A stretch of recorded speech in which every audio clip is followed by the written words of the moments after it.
तो कल हम लोग जो डिस्कशन कर रहे थे उसमें एक जैसा मैं आप लोग को बता रहा था कि एक जो प्रभुपाद जी का पास टाइम है उसको थोड़ा एक बार मैं और देख के आऊँगा और वो पर्टिकुलर जो पास टाइम है वो बताऊँगा। तो एक्चुअली ऐसा होता है कि श्रील प्रभुपाद जी और सुत कीर्ति प्रभु जो है प्रभुपाद जी के काफ़ी समय तक पर्सनल सर्वेंट की तरह सेवा करे। तो सुत कीर्ति प्रभु जी साथ में गए होते हैं श्रील प्रभुपाद जी के फ्लाइट में।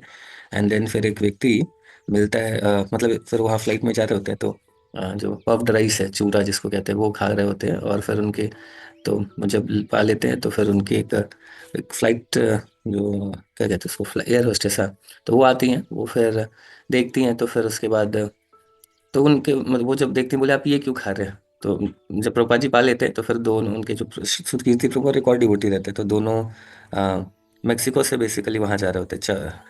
ये कोई एक और कंट्री है, थोड़ा कॉम्प्लिकेटेड नाम है, सरसस करके पता नहीं क्या है। तो मैं पहली बार सुन रहा हूँ। तो खैर, तो वहाँ जा रहे होते हैं तो अब जब तो पूछती है रोस्टेस कि आप दोनों क्यों खा रहे हैं। तो बताते कि क्योंकि ये हमारे स्पिरिचुअल मास्टर खाए, उनका महाप्रसाद है। तो पूछती कि क्या मैं भी थोड़ा ले सकती हूँ। तो बोलते कि हाँ ठीक है। फिर उसके बाद वो पूछती आप लोग कुछ और नहीं लेंगे। तो थोड़ा सा एक सर्विंग एटीट्यूड के साथ ऐसे ही रहता है। तो फिर वो लेके प्रभुपाद जी, तो फिर वो बोलती ठीक है। तो फिर वो ले लेते हैं। उसके बाद फिर वो बोलते आप लोग कुछ और नहीं लेंगे। तो फिर बोलते तो बोलते नहीं नहीं कुछ तो चाहिए नहीं, बट बोलते नहीं कुछ तो लीजिए। फिर क्या आप लोग हॉट मिल्क लेंगे, ऐसा करके फिर उनको जाके वो मिल्क लेके आती है। फिर सुध कीर्ति प्रभु पूछते हैं कि Prabha ji isn't it wonderful, ऐसा करके। तो प्रभा जी बोलते हैं कि तो फिर प्रभा जी बोलते हैं कि जो माताएं हैं उनमें ऐसा जनरल एक टेंडेंसी होती है, सर्विंग एटीट्यूड उनमें होता है। तो सुध कीर्ति प्रभु जी कहते हैं कि मैं तो वो तो होता है, मतलब मन ही मन वो बोलते हैं कि मैं तो सिर्फ इसके लिए कह रहा था कि प्रभुपाद जी का महाप्रसाद उनको ऐसा ही फ्री में मिल गया। हम लोग सब पागल होते हैं प्रभुपाद जी के महाप्रसाद के लिए, और उनको जस्ट कुछ भी नहीं करा और उनको प्रभुपाद जी का सीधा महाप्रसाद मिल गया।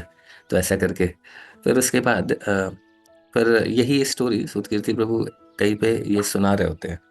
तो एक डिवोटी बताते हैं कि आपने बहुत सुंदर स्टोरी बताया। अभी मैं क्या कर रहा हूँ, आपको एक संकीर्तन स्टोरी बताता हूँ।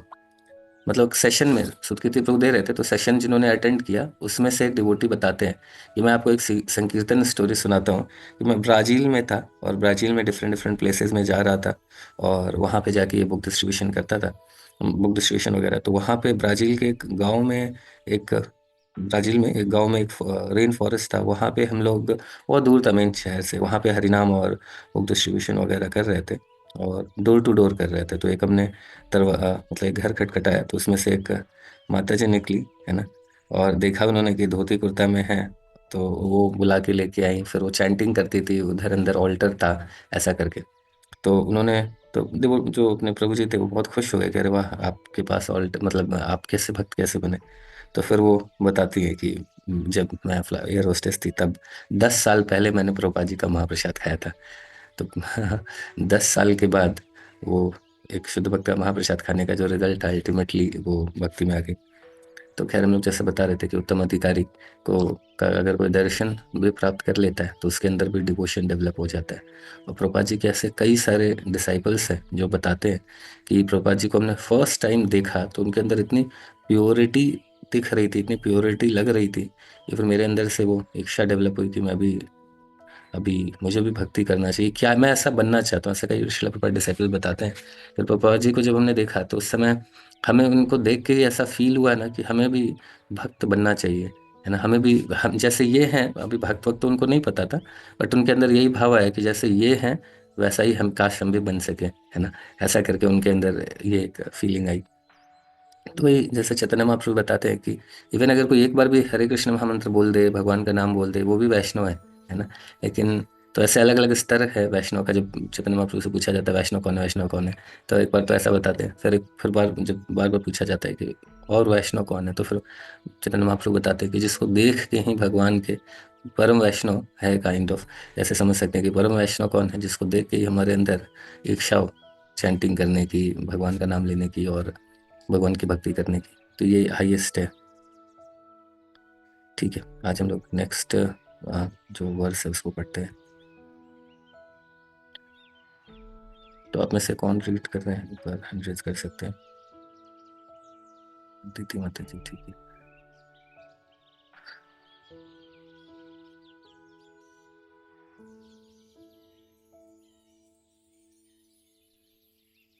हाँ मैं हरे कृष्ण संस्कृत। प्रभु जी, दंडवत प्रणाम। हरे कृष्णा दंत माता जी, माता जी। ये प्रभु श्लोका आप हाँ, पढ़ते हैं। श्लोक मैं भी पढ़ने का प्रयास ही करूंगा यार। ठीक है। दृष्टे दृष्टे स्वभाव जानीते, वपुषः दोषे न न प्राकृतत्वं, भौतिकता इह भक्तजनस्य पश्येत् गडंग अम्भासम, न खलु न खलु बुध फेन पड़ंके, ब्रह्मदेवत्वम् अपगच्छति नीरधर्म। वो शब्दार्थ पढ़ना है ना। नीरधर्म, हाँ पढ़ना माता जी। ठीक है। दृष्ट है, समान दृष्टि से देखा गया, स्वभाव जनित है, किसी के निजी स्वभाव से उत्पन्न, वपुष है शरीर का, चय तथा दोष है दोषों से, न नहीं प्राकृतत्वम भौतिक होने की अवस्था, भौतिकता, यही इस संसार में भक्त जनस्य शुद्ध भक्त की पश्चेत उसे देखना चाहिए, गंगा असंभासम गंगा जल का, न नहीं खलु निश्चय ही, बुद्ध बुद्ध फेन पड़े, बुलबुलो झाग तथा कीचड़ से, ब्रह्मा द्रव तत्व दिव्य प्रकृति अपगच्छति नष्ट होती है, नीर धर्मे जल के गुण धर्मों से। अनुवाद। अपनी मूल कृष्ण भावना भावित स्थिति में रहते हुए शुद्ध भक्त अपने आप को शरीर नहीं मानता है। ऐसे भक्त को भौतिकतावादी दृष्टिकोण से नहीं देखा जाना चाहिए। निसंदेह भक्त के निम्न कुल में उत्पन्न होने, उसके कुरूप चेहरे, विकृत शरीर या रोगी अथवा अशक्त शरीर की परवाह नहीं करनी चाहिए। साधारण दृष्टि से ऐसे दोष शुद्ध भक्त के शरीर में प्रकट दिख सकते हैं, लेकिन इन सब दिखने वाले दोषों के बावजूद शुद्ध भक्त का शरीर कभी दूषित नहीं हो सकता। यह ठीक गंगा जल के समान है, जो कभी कभी वर्षा ऋतु में बुदबुदे, फेन तथा कीचड़ से पूरित हो जाता है, किंतु कभी दूषित नहीं होता। अतएव जो लोग आध्यात्मिक ज्ञान से उन्नत हैं, वे जल की अवस्था का विचार किए बिना गंगा में स्नान करेंगे। तात्पर्य। शुद्ध भक्ति जो कि आत्मा की क्रिया है, दूसरे शब्दों में श्री भगवान की दिव्य प्रेममयी सेवा मुक्त अवस्था में संपन्न की जाती है। श्रीमद् भगवद गीता 14.26 में कहा गया है, माम च योग व्यभिचारेण भक्ति योगेन सेवते, स गुणान समतीत्येतान ब्रह्म भूयाय कल्पते। जो पूर्ण भक्ति में संलग्न रहता है, जिसका किसी भी परिस्थिति में पतन नहीं होता, वह तुरंत भौतिक प्रकृति के गुणों को पार करके ब्रह्म पद को प्राप्त करता है। अव्यभिचारिणी भक्ति का अर्थ है अनन्य भक्ति। भक्तिमयी सेवा में रत मनुष्य को भौतिक इच्छाओं से मुक्त होना चाहिए। इस कृष्ण भावनामृत आंदोलन में मनुष्य की चेतना में बदलाव आवश्यक है। यदि चेतना को भौतिक भोग की ओर लक्षित किया जाता है, तो वह भौतिक चेतना है, और यदि उसे भगवान श्री कृष्ण की सेवा की ओर लक्षित किया जाता है, तो वह कृष्ण भावनामृत है। शरणागत व्यक्ति बिना भौतिक विचार के ही भगवान श्री कृष्ण की सेवा करता है। अन्यायभिलाषिता शून्यम ज्ञान कर्माज्ञ नावृतम। अनन्य भक्ति जो शरीर तथा मन के कार्यों से यथा ज्ञान एवं कर्म से परे है, शुद्ध भक्ति योग कहलाती है। भक्ति योग आत्मा की सही सक्रियता है, और जब मनुष्य वास्तव में अनन्य शुद्ध भक्ति में सेवा में संलग्न हो जाता है, तो वो पहले से ही मुक्त रहता है। स गुणान समति त्ययातान। भगवान श्री कृष्ण का भक्त कभी भौतिक दशा में बंधता नहीं, भले ही शरीर से वह भौतिक रूप में बद्ध लगे। अतएव मनुष्य को चाहिए कि वे शुद्ध भक्त को भौतिकतावादी दृष्टिकोण से ना देखे। जब तक कोई वास्तव में भक्त नहीं होता, तब तक वह दूसरे भक्त को ठीक से पहचान नहीं पाता। जैसे कि पिछले श्लोक में बताया गया है, भक्त 3 प्रकार के होते हैं: कनिष्ठ अधिकारी, मध्यम अधिकारी और उत्तम अधिकारी। कनिष्ठ अधिकारी भक्त तथा अभक्त में अंतर नहीं कर पाता। उसे तो केवल मंदिर में केवल अर्चा विग्रह के पूजन से प्रयोजन रहता है। किंतु मध्यम अधिकारी भक्त तथा अभक्त में और भक्त तथा भगवान में अंतर कर सकता है। इस तरह वह पूर्ण पुरुषोत्तम भगवान भक्त तथा अभक्त के साथ भिन्न भिन्न आचरण करता है। किसी को शुद्ध भक्त के शारीरिक दोषों की आलोचना नहीं करनी चाहिए। यदि ऐसे दोष हों भी तो उनकी उपेक्षा कर देनी चाहिए। जिस बात पर ध्यान देना चाहिए वह शुद्ध भक्ति या परमेश्वर के प्रति शुद्ध सेवा, और यह गुरु का मुख्य कार्य है। जैसा कि श्रीमद् भगवद गीता 9.30 में कहा गया है, अपि चेत सुदूराचारो भजते मामन्यभाक् साधुरेव स मनतव्य सम्यग व्यसितो ही स।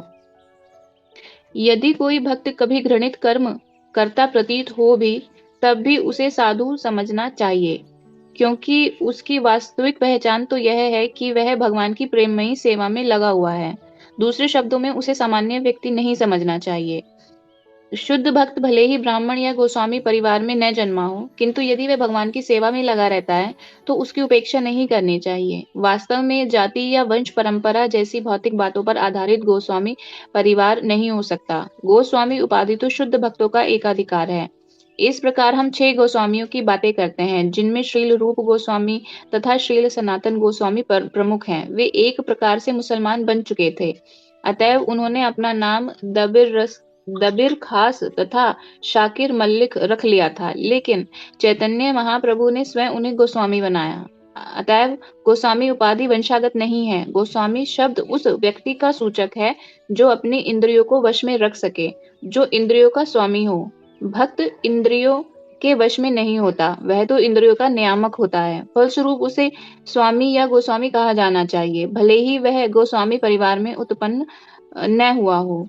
इस सूत्र के अनुसार जो गोस्वामी श्री नित्यानंद प्रभु तथा अद्वैत प्रभु के वंशज हैं, वे निश्चित रूप से भक्त हैं, लेकिन जो भक्त अन्य परिवारों से संबंधित हैं, उनमें भेदभाव नहीं बरतना चाहिए। निसंदेह भक्त चाहे पूर्व आचार्यों के परिवार के हों या सामान्य परिवार के हों, उन्हें एक समान माना जाना चाहिए।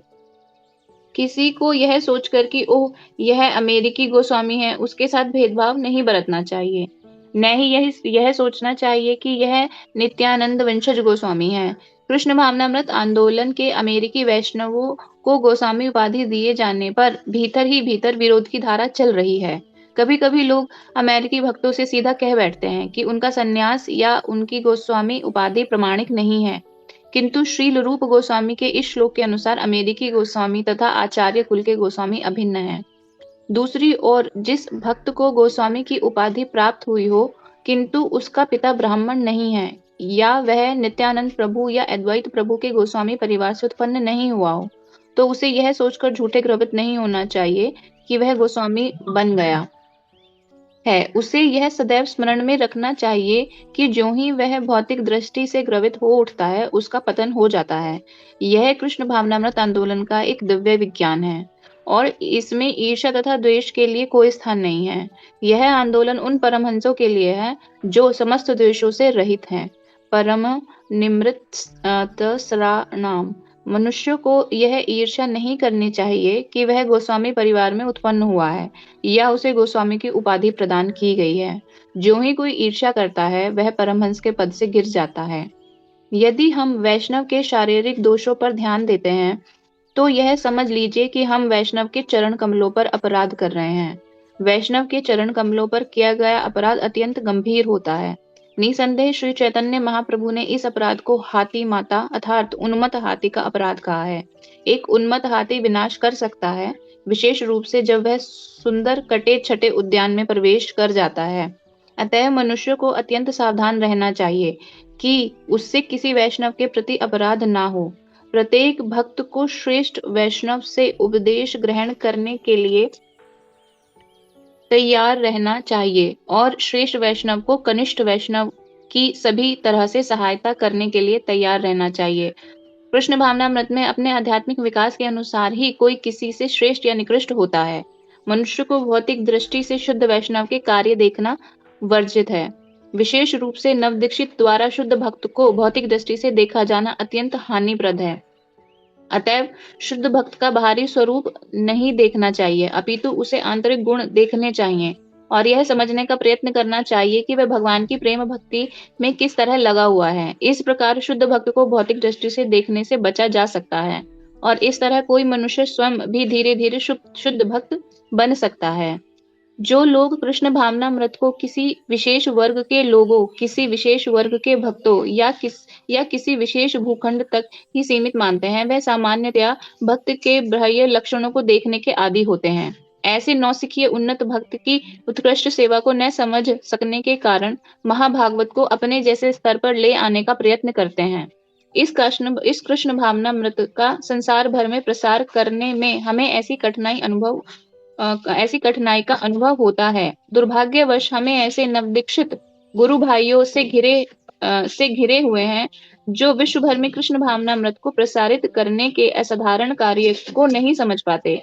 वे केवल हमें अपने स्तर पर लाने का प्रयत्न करते हैं और सभी प्रकार से हमारी आलोचना करने का प्रयास करते हैं। हमें उनके इन प्राकृत कार्यों एवं उनके अल्प ज्ञान पर तरस आता है। एक शक्ति संपन्न व्यक्ति जो भगवान की गोपनीय सेवा में वास्तव में संलग्न है, उसे सामान्य व्यक्ति नहीं समझना चाहिए, क्योंकि यह कहा जाता है कि जब जब तक कोई भगवान श्री कृष्ण द्वारा शक्ति प्रदत्त ना हो, तब तक वह सारे संसार में कृष्ण भावनामृत आंदोलन का प्रसार नहीं कर सकता। हरे कृष्णा। जब थैंक हरे यू कृष्ण। माताजी जी, बहुत महत्वपूर्ण यहाँ पे बताई जा रही है चीज़ें, बहुत प्रैक्टिकल, बहुत इम्पोर्टेंट है हम सभी के लिए। तो जैसे सबसे पहले गंगा जल का एग्जाम्पल से हम लोग शुरू करते हैं। तो जब हम लोग कई बार जाते हैं ना, तो यमुना मैया, गंगा मैया के पास या किसी कुंड में जाते हैं वृंदावन में, तो देखते हैं, तो हम लोग तुरंत, हमारे दिमाग में क्या आता है, तुरंत भौतिक दृष्टि से उसको देखना शुरू करते हैं कि अरे ये तो गंदा है ना, ये तो साफ है, इसमें तो ये गंदगी है। तो क्या है कि वहाँ पे ही तुरंत हमने क्या कर दिया, वहीं पे अपराध शुरू हो जाता है। क्यों? क्योंकि वो डेफिनेटली शिला प्रभुपाद जी जैसे बता रहे हैं कि चाहे वो कोई पवित्र नदी हो, कुंड हो, तो उसमें मटेरियली हो सकता है कि भौतिक रूप से उसमें गंदगी हो भी सकता है ना। बट हमेशा ये ध्यान रखना है कि उस पे ध्यान देने की जगह इस बात को समझना है कि उसके अंदर क्या है, उसके अंदर जो ट्रांसेंडेंटल क्वालिटी है हमें प्यूरिफाई करने का, उस पे ध्यान देना चाहिए, है ना। और जैसे शिला प्रभुपाद जी से भी किसी ने पूछा कि वृंदावन में हम लोग आते हैं, इतनी गंदगी है, तो इसको कैसे समझें? तो शिला प्रभुपाद जी बताते हैं कि योग माया है, गंदगी नहीं है। वृंदावन को ढक दिया गया है ना, इस गंदगी के माध्यम से, ताकि लोग यहाँ पे आके पिकनिक मनाने का स्पॉट नहीं बना दें इसको, है ना। तो इसलिए इसको योग माया से ढका हुआ है। तो उसी तरीके से हम लोग कभी भी किसी नदी वगैरह तुरंत, जैसे कई बार निकल जाते हैं मुझसे, अरे ये कितना गंदा है, तो ऐसा हमें उस दृष्टि से नहीं देखना चाहिए। अब इसका मतलब ये भी नहीं है कि फिर हम गए और वहाँ पे बाल्टी बाल्टी पानी पीना शुरू कर दे, फिर हमारी तबीयत तो खराब होगी, क्योंकि भौतिक दृष्टि से हम अभी शुद्ध भक्त तो है नहीं, है ना। भौतिक दृष्टि से अगर उसमें कोई इशू है तो फिर वो हमें प्रभावित तो करेगा ही, है ना। तो इसलिए अब उसमें क्या कर सकते हैं, हम देख रहे हैं कि क्योंकि अभी अंधे तो है नहीं, हमको तो दिख ही रहा है अंदर पूरा गंदगी जमा हुआ है ना।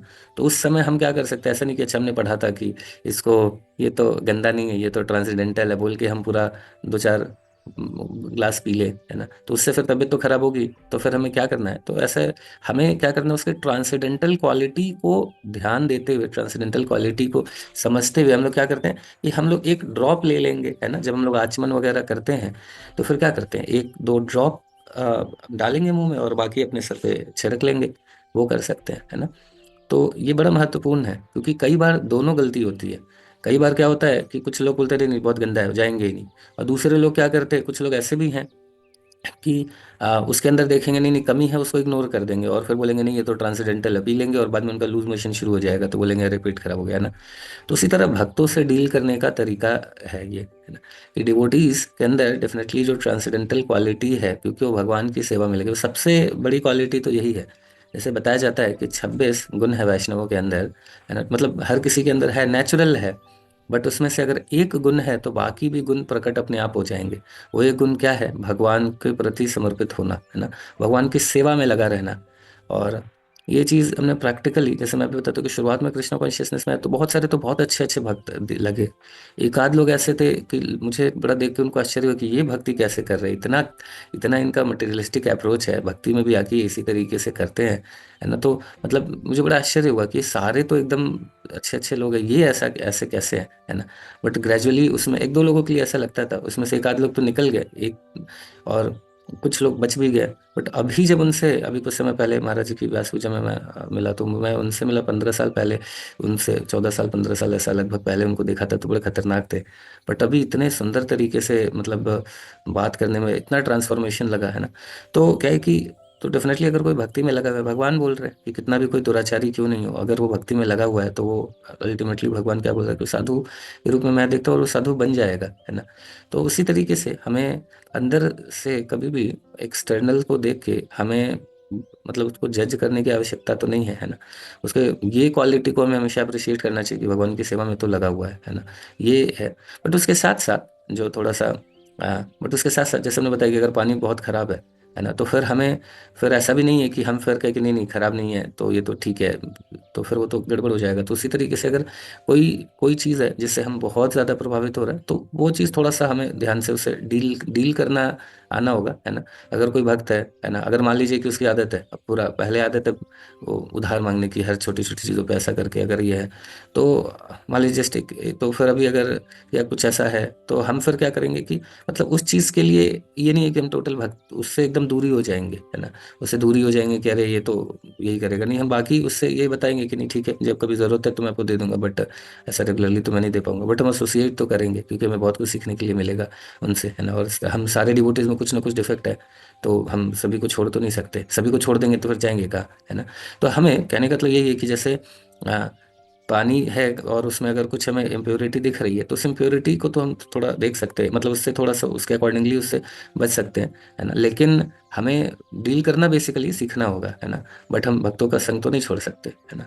तो ये एक तो बहुत इंपॉर्टेंट अंडरस्टैंडिंग है इसका जनरल भक्तों से, जो हम जब डील करते हैं तो हमें उसी तरीके से डील करना है कि हमें संग तो लेना है, सब चीज़ करना है, लेकिन उनके अंदर अगर कुछ डिमेरिट्स है जिससे हम ज़्यादा प्रभावित हो रहे हैं, तो उसको इग्नोर करते हुए, उससे थोड़ा बचते हुए बाकी संग लेते रहना है ना। और ये सेकंड एक जो इसमें आज हमने डिस्कस किया कि बट हमारे जो जो शुद्ध भक्त हैं, जो इतने इतने सालों से अगर भगवान की सेवा में लगे हुए हैं, है ना, तो उनके कई बार हम उनके कास्ट को, है ना, उनके देख को कि ये देख के, है ना, तो जज नहीं करना है। बहुत ध्यान से इस बात को समझिए। अगर जैसे क्या है कि कोई व्यक्ति, जैसे शिला प्रभुपाद जी बता रहे कि कोई अमेरिकी है, चाइनीज है, जापानीज है ना, तो वो नहीं सोचना चाहिए तो अमेरिकी गुरु हैं, ये तो भारत के गुरु हैं, है ना। अगर वो सन्यासी गोस्वामी, अगर प्रभुपाद जी ने उनको ऐसा मतलब वो 20 साल 30 साल 50 साल से अगर सेवा में लगे हुए हैं, सन्यास दीक्षा लिए हुए हैं, है ना, तो फिर हमें तो उनको मतलब बिल्कुल जज नहीं करना है कि ये कौन से स्टेट से हैं, कौन से सिटी से हैं, कौन से कंट्री से हैं, है ना। या तो 20 साल के सन्यासी, सभी सन्यासी को उतना ही रेस्पेक्ट देना है ना, क्योंकि सन्यास अगर है तो संन्यास उतना ही रेस्पेक्ट मिल देना है हमको, है ना। तो ये सारा बड़ा महत्वपूर्ण है। ये नहीं सोचना चाहिए तो अभी कुछ दिन पहले के सन्यासी हैं तो बहुत पुराने सन्यासी उस तरीके से, या ये तो हमारे स्टेट के हैं, है ना। ये भक्तों में अगर हम ये देखते तो वो फिर खतरनाक अपराध बन जाता है, बहुत खतरनाक। और इसको में सबसे अच्छा तो मुझे जो यहाँ पे यही लगा कि यहाँ पे सच में यूनिटी इन डाइवर्सिटी है। हर कोई व्यक्ति किसी और स्टेट का है, उनके स्पिरिचुअल मास्टर किसी और स्टेट के, किसी और कंट्री के हैं। ये इतना, ये जो डाइवर्सिटी है नॉर्मली, तो ये प्रैक्टिकल है कि कैसे हम शरीर नहीं है, आत्मा है ना। तो ये जो एक बार एक एक महाराज जी और अपना और एक डिसाइपल का मतलब एक्चुअली क्या, वो एक डिवोटी का इंटरव्यू था। वो अगर मैं बहुत पहले मैंने सुना था, मैं देखूंगा अगर कभी मिलता है ना वो मैं आपके साथ शेयर करूंगा। तो उसमें बताते हैं महाराज जी के, मतलब वो ऐसा उनकी दीक्षा के बाद वो महाराज जी से बात कर रहे होते हैं। तो जब महाराज जी से बात कर रहे होते हैं, मतलब यहाँ के महाराज जी नहीं, महाराज जी का भी मैं नाम भूल गया, मैंने काफ़ी पहले सुना था वो इंटरव्यू उन डिवोटी का। तो वो बताए कि तो जब महाराज उनके स्पिरिचुअल मास्टर से उनका डिस्कशन हो रहा था ऐसा करके, तो वो किसी और कंट्री के थे, किसी और कंट्री के ऐसा करके। तो उसके बाद फिर ना वो जो डिसाइपल हैं, तो वो बताना शुरू करे महाराज जी को कि महाराज जी ऐसे, मैं पूछे कि आप क्या करते हैं कैसे, तो बताया कि मैं आर्मी में था ये वो। तो बोले अच्छा किस कंट्री में, तो बताया इस कंट्री से मैं आर्मी में था और मैंने कई सारे लड़ाइयाँ लड़ी हैं ऐसा करके। ये बताते बताते बताते फिर बताया अच्छा किस किस कंट्री से करा है आपने, फाइट करा है। तो ऐसे बताया, तो उस कंट्री का नाम बताया। तो महाराज जी स्माइल करने लगे और बोले कि किस ईयर में, तो बताया इस ईयर में। बोले उस ईयर में जो जिस कंट्री का आकी बात आप बता रहे, उस कंट्री में मैं भी एज ए सोल्जर था। आप इमेजिन करिए, एक टाइम था एक गुरु और एक डिसाइपल, दोनों बंदूक तान के एक दूसरे के ऊपर खड़े थे, है ना। और क्या शिला प्रभुपाद जी का मूवमेंट है ना, कि वो जाके एक गुरु बना, उसमें से एक डिसाइपल बना, आप इमेजिन करिए, है ना।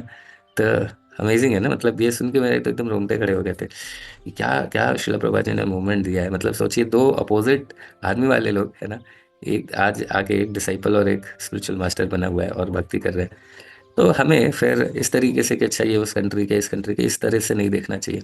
और हमें जो स्पेशली जो बहुत वरिष्ठ भक्त है उनको, कई बार क्या होता है ना, हम उनको बहुत, ये मोस्ट इंपॉर्टेंट थिंग है, ये जो लास्ट तीसरा पॉइंट मैं बता रहा हूँ वो मोस्ट इंपॉर्टेंट थिंग है, कि हम क्या होता है कई बार जो सीनियर डिवोटीज है उनको अपने स्तर पे लाके जज करते हैं। जैसे शुरुआत में एक भक्त थे, तो वो महाराज जी का महाराज जी का लेक्चर या महाराज जी का कोई वीडियो, मतलब जिन जो देखते थे ना महाराज लोगों का, उसको देख के उनको बहुत डाउट होता था।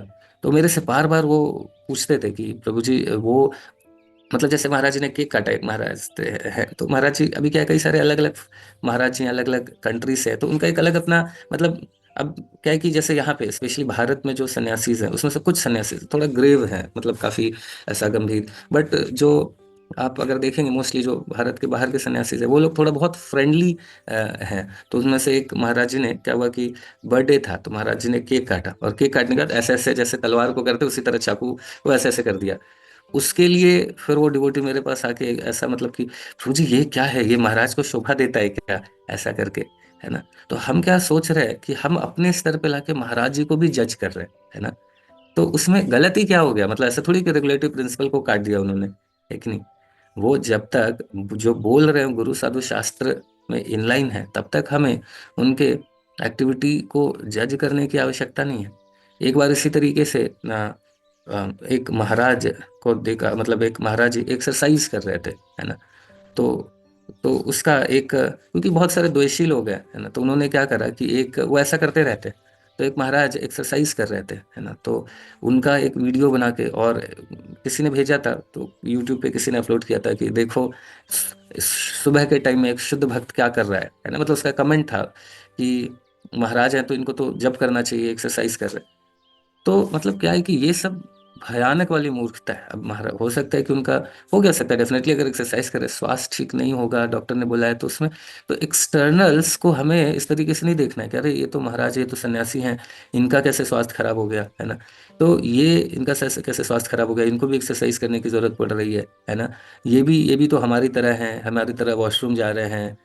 तो ये सारा चीज, ये तो फिर ये शुद्ध भक्त कैसे हो सकते हैं, समझ रहे हैं ना। हम कैसे सोचते हैं, अरे ये भी वॉशरूम जा रहे हैं, महाराज जी का भी तबीयत खराब हो रहा है, महाराज जी को भी बीमारी हो रही है, तो ये कैसे हो सकता है, महाराज जी भी कई बार श्लोका भूल जा रहे हैं, है ना। ऐसा करके जैसे एक बार क्या हुआ कि एक जयदत्त स्वामी महाराज, अभी वो जब ब्रह्मचारी थे, है ना, तो बोला, उन्होंने पूछा प्रभुपाद जी से कि प्रभुपाद जी कई बार हम देखते हैं कि शुद्ध भक्त भी श्लोका कोट करता है ना, तो वो भी कई बार हम लोग देखते हैं कि कई गलत कोट कर देता है, तो उसको हम कैसे समझें, है ना। तो श्रील प्रभुपाद जी ने बताया कि जो हमें शुद्ध भक्त कोट हो सकता है कि गलत कर रहा है, बट जो इंटेंशन है उसका हमेशा किसके लिए, भगवान की सेवा करने के लिए, है ना।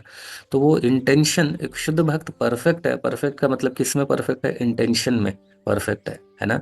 जैसे गंगा मैया का जल, है ना, किस में परफेक्ट है, अपनी ट्रांसेंडेंटल क्वालिटीज में। एक्सटर्नली हो सकता है कुछ चीजें हो उसमें, है ना। तो उसी तरह प्योर डिवोटीज परफेक्ट है किसमें, अपनी ट्रांसेंडेंटल क्वालिटीज और भगवान की सेवा में, है ना। तो कुछ चीजें देख के, एक्सटर्नल चीजों को देख के, है ना, वहां पे हमें अटकना नहीं चाहिए। बहुत महत्वपूर्ण पॉइंट है, बहुत महत्वपूर्ण पॉइंट है ना, कि हम अगर भक्तों को देख रहे हैं तो हम उनके जैसे तो जज करने से बचना चाहिए, स्पेशली शुद्ध भक्तों को। मैंने बताया था कि एक बार मैं मंदिर में जब गया एक बार, तो सुबह मैं देखा कि एक डिवोटी है ना, ब्रह्मचारी हैं, और ये करके चैंटिंग करते समय वो मतलब नींद आ रही थी उनको, तो वो झूल रहे थे ऐसा करके। वास्तव में ऐसे अपराध से मैंने, मेरे साथ भी इतना खतरनाक हुआ है ना, उसके पहले मुझे कभी भी, चाहे मैं 2 घंटे सोया हूँ, है ना, कभी भी मेरा जप करते समय मुझे कभी नींद नहीं आई है, चाहे मैं बिल्कुल आधे घंटे सोए, कभी ऐसा हुआ है कि कुछ के कारण 2 घंटे सोया हूँ, बट कभी भी जप करते टाइम उसके पहले मुझे कभी नींद नहीं आई थी जप में। जप के बाद भले जो भी होता था, बट जप करते समय भगवान की कृपा से उसके पहले मुझे कभी नींद नहीं आई थी। और जब से मैंने वो फॉल देखना शुरू किया, तुरंत मेरे अंदर आ गया वो भाव कि अरे मैं तो 2 घंटे भी सोता हूँ तो नहीं झूलता, ये तो ब्रह्मचारी है ना। मन में ये चीज आ गई, इनको इनको नींद आ रही है, क्या मतलब है ना, इनसे अच्छा तो मैं हूँ, ये सटल रूप से मन में आ गया। उसके बाद से तो मेरा हरिबोल हो जाता है। अगर ठीक से नहीं सोया हो तो पक्का नींद आती है। तो बहुत खतरनाक है ना। हमें तुरंत इस तरह का बट भाव भी आता है ना, अभी क्या करे, है ना। तो क्या करें, तो इसीलिए ये चीज़ को तुरंत इमिडिएटली करना है, ये बात को अप्लाई करना है कि हम इस चीज़ देख रहे हैं तो हमें ये देखना है कि हमें बेनिफिट ऑफ डाउट देते हुए कि समझना है कि हो सकता है कि कल, और वास्तव में यही हुआ, बाद में पता चला कि कुछ भगवान की कृपा से, भगवान भी बड़े दयालु हैं, तो उन्होंने फिर ये करके मतलब बाद में किसी न किसी माध्यम से ये चीज़ बता दिया, है ना, कि वो क्या है, वो जो अपने मतलब वो इस तरीके से भगवान ने दिखा दिया, समझा दिया कि वो एक्चुअली रात में सेवाएं थी तो जिसके कारण वो ट्रैवल करके आए थे, और फिर कुछ सेवा थी जिसके कारण वो ठीक से सो नहीं पाए थे, और स्वास्थ्य भी खराब है। तो स्वास्थ्य भी खराब है, तो यहाँ पे ये अप्रिशिएट हमें इस तरीके से करना है कि अगर ये इनको ऐसा, इट मीन्स कि मतलब ये थके होंगे, कुछ इनको स्वास्थ्य ठीक नहीं होगा, तब भी ये जप कर रहे हैं। जैसे अपने एक डिवोटी हैं, उनको वास्तव में एक बीमारी है, जिसके कारण वो बिल्कुल बैठते ही उनको नींद आने लगती है ना, वो खड़े खड़े भी सोने लगते हैं, तो वो बीमारी है।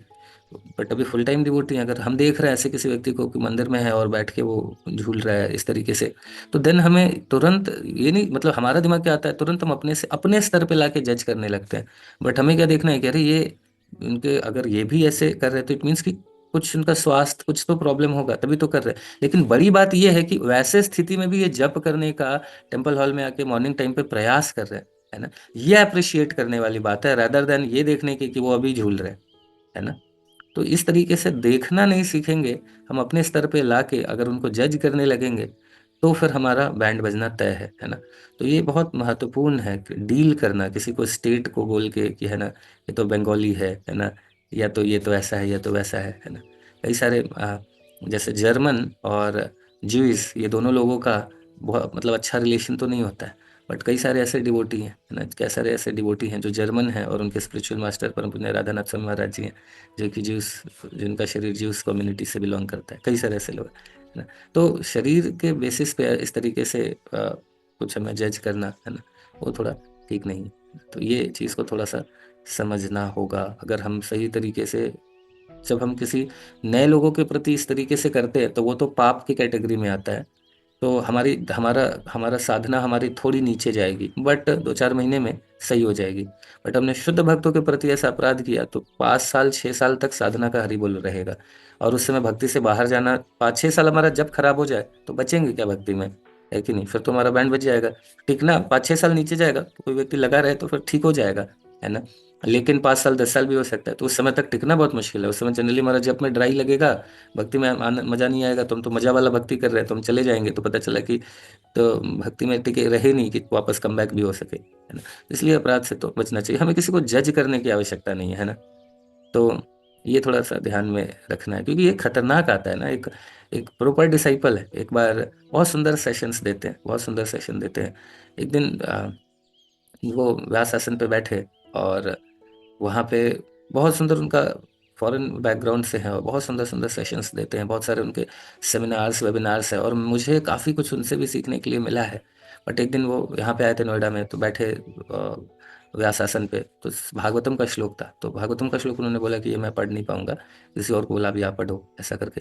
तो उस समय मुझे अ, तो उस समय मुझे बड़ा लगा कि अरे महाराज, डिसाइपलों के संस्कृत ठीक से नहीं पढ़ पाते हैं, है ना। तो एक्चुअली क्या मतलब, सोचिए कि हमारा मन कैसा है, हम वो चीज़ को देख रहे हैं, बट कितना कुछ है जो हम सीख सकते हैं, ले सकते हैं। बट हम फिर क्या हो जाता है कि मन में ये आता है, फिर लगता है कि डिस्कार्ड करो इसको, है ना। तो इस तरीके से खैर, आ, तो खैर इसका मतलब ये नहीं है कि उनको, उनके प्रति अपराध हुआ तब से मुझे मेरी संस्कृत खराब हो गई, संस्कृत मेरे पहले से ही खराब है। तो बट सोने वाले में हुआ है, कीर्तन वाले, कई सारे मैंने अपराध करते ही भगवान देखा है कि तुरंत मेरा वो था नहीं, बट वो अपराध करते ही अंदर आ गया, है ना, ऐसा करके। तो ये है, तो भगवान रेसिप्रोकेट तो करते हैं हर तरीके से। मैं कल ऐसे ही सकेशन से बात कर रहा था, तो मैं देख रहा था कि किस तरीके से भगवान कितना प्रेम करते हैं। जहाँ अपराध होता है कुछ ऐसा सीवियर, तुरंत भगवान उससे रिलेटेड बैंड बजा देते हैं, है ना। जैसे अगर मंगल आरती में रेगुलर गया, फिर वहां पे अगर अपराध हो गया, तुरंत इमीडिएटली नेक्स्ट डे से मेरा हरि बोल हो जाता है। उसके पहले कुछ भी हो, मैं मंगल आरती जा रहा हूँ, बट जैसे ही वहां जाके कुछ दिन रेगुलर होने के बाद अगर कहाँ अपराध हुआ ना, तो फिर उसके बाद भगवान अगले कई दिनों तक बैंड बजा के रखते हैं। तो महीनों महीनों का हरि बोल हुआ हुआ है ना। तो ये भगवान बड़े ट्रांसेंडेंट, मतलब बहुत सुंदर रेसिप्रोकेट करते हैं। जब गड़बड़ होता है तभी रेसिप्रोकेट करते हैं, और जहाँ हेल्प चाहिए तभी रेसिप्रोकेट करते हैं। जैसे अरे कृष्णा, ये तो 8 बज गए, मुझे पता ही नहीं चला। ठीक है, फिर तो यहाँ रुकते हैं, क्वेश्चन आंसर भी नहीं कर पाएंगे, तो थोड़ा समय हो गया ज़्यादा, लेकिन बड़ा महत्वपूर्ण पॉइंट था। तो आप लोग सभी लोग थोड़ा सा इसके ऊपर सोचिए, है ना, विचारना है, और थोड़ा सा डिस्कस अपने मन से मनन करिए। करना हम सभी को बहुत ज़रूरी है कि कहाँ मतलब ये सारी चीज़ें हो रही हैं, है ना। ठीक है, क्योंकि वैष्णव अपराध, वैष्णव में फॉल्ट देखना, जैसे प्रभुपा जी बता रहे हैं ना, ये एक पागल हाथी जैसे पूरे उद्यान को, गार्डन को तबाह कर सकता है, उसी तरह हमारे हम किसी शुद्ध भक्तों में अगर हम फॉल्ट देख रहे हैं, तो वो क्या होगा, पूरा का पूरा हमारी भक्ति को पूरा पूरा ही, अभी कोमल भक्ति है, पूरा ही बैंड बजा देगा वो। ठीक है, तो यहाँ पे रुकते हैं, समझ लीजिएगा, अभी थोड़ा सोशल है माता जी, अभी थोड़ा लेट हो गया, तो सेशन को एंड करना पड़ेगा। और आराधना माता जी बता रही है बर्थडे भी था कल, मीना, अच्छा कल मीना माता जी का बर्थडे था, तो और आज चंदन कुमार प्रभु जी का बर्थडे है, तो उनके लिए हम लोग एक बार हरे कृष्णा तो बोल के प्रार्थना करेंगे। हरे कृष्णा कृष्णा कृष्णा हरे हरे, हरे राम राम राम हरे हरे। ठीक है, तो इससे रिलेटेड किसी का कुछ प्रश्न होगा तो उसको याद रखिएगा नोट करके, उसको हम लोग नेक्स्ट सेशन में डिस्कस करेंगे। हरे कृष्णा, नाम प्रभु की जय, श्रील प्रभुपाद की जय, अनंत कोटि वैष्णव की जय, निताई गौर प्रेमानंदे, हरि हरि बोल। Hare Krishna, Hare Krishna, Krishna Krishna, Hare Hare, Hare Rama,